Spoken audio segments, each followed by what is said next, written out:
এটা সরাসরি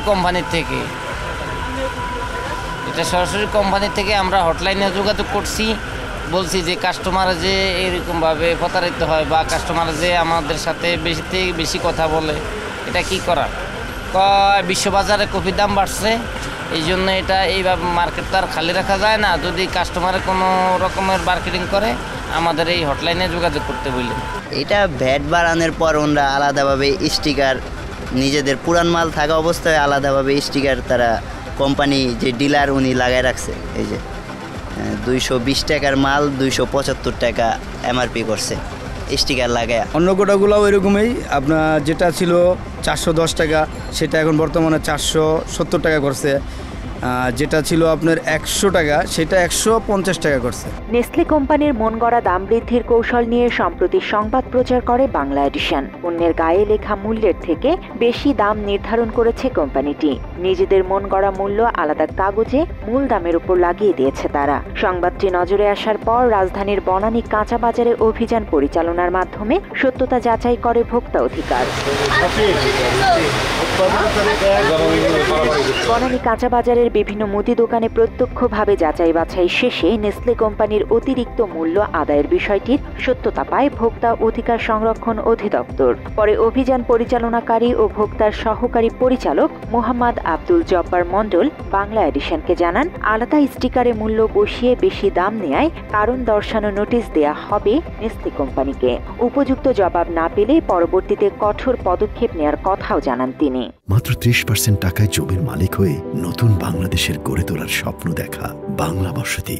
তো ফলে এই খুচরা বিক্রেতা এনাকে তো আমরা দোষারোপ করতে পারি না। এখানে স্টিকার যেহেতু লেখা আছে 275, উনি 275 বিক্রি করতে পারবেন আইন অনুযায়ী। কিন্তু যেহেতু নিচে আরেকটা স্টিকার ছিল এবং সেখানে আর একটু কম রেট ছিল তার দেওয়া তথ্য অনুযায়ী, এখন কোম্পানিকে আমরা শোকজ করব। স্পষ্ট কথা যে কেন তারা এই আগেকার রেটকে হাইড করে বেশি রেট লিখে দিল, তাদের ব্যাখ্যাটা কি, এটা আমরা নোটিশ জারি করব। তাদের কি ব্যাখ্যা দেয়, ব্যাখ্যার পর আমরা পরবর্তী সিদ্ধান্ত নেব। এর আগে নেসলে কোম্পানির সঙ্গে যোগাযোগ করা হলে দায়িত্বরত একজন অভিযোগ স্বীকার করে জানান, সাময়িকভাবে মূল্য নির্ধারণ করেছেন তারা। দ্রুতই পণ্যের গায়ে প্রকৃত দাম নির্ধারণ করে দেওয়ার কথাও জানান নেসলের ওই প্রতিনিধি। এটা হচ্ছে আমাদের দেশের যে আইন আছে স্টিকার প্রাইস অনুযায়ী আইন মাইনেই হচ্ছে স্টিকার প্রাইসটা করা হয়েছে। এটাও কিছু সাময়িক সময়ের জন্য, যত দ্রুত সম্ভব এই সময় এটা হচ্ছে আপনি প্রোডাক্টের গায়ে হচ্ছে প্রাইসটা পেয়ে যাবেন। এছাড়া বুধবার বনানী কাঁচা বাজারে অভিযান পরিচালনা করে নানা অপরাধে সতর্কতামূলক কয়েকজন ব্যবসায়ীকে জরিমানা করেছে ভোক্তা অধিকার।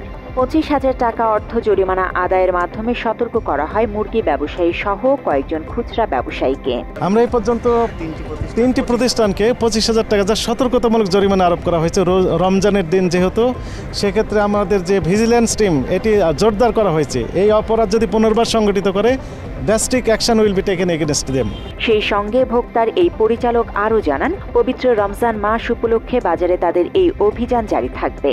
কোনো অন্যায় দেখলে আইন অনুযায়ী ব্যবস্থা নেওয়া হবে বলে জানান তিনি। তারপর আমাদের টিম আনএক্সপেক্টেড ভিজিট দিবে, শুধু আজকে না, আগামীকালও আসতে পারে, যে কোনো দিন যে কোনো সময় আসতে পারে।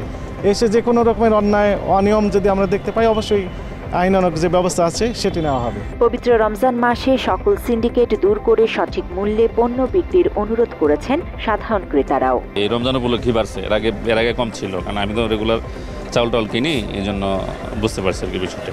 দেশের যে অবস্থা, সরকারের মনে করেন যে বাজার মনিটরিং ব্যবস্থাটা একটু জোরদার করা উচিত। জান্নাতুল ফেরদৌস তমা, বাংলা এডিশন।